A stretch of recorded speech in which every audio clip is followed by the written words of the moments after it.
Şimdi ortasına taktı.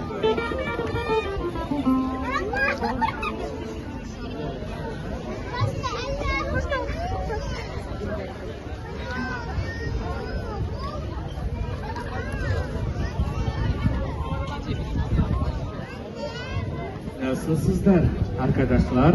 Kırgızistan'dan falan.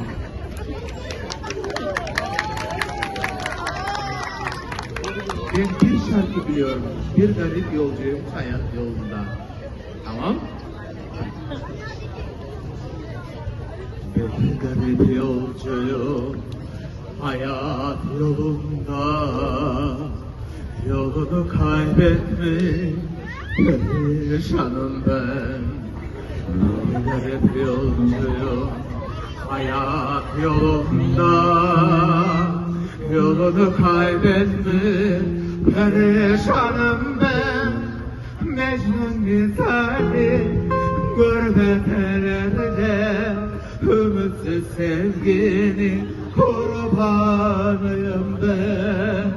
Mecnun misali gurbet ellerde ümitsiz sevgini kurbanıyım ben. Yalan dünya, her şey bomboş, hancı sarhoş, yolcu sarhoş. Yalan dünya,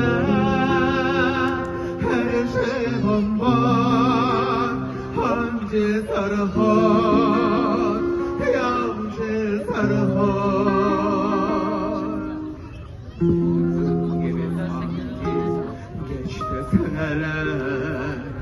Ömrüm kaybolmuş perişanım ben.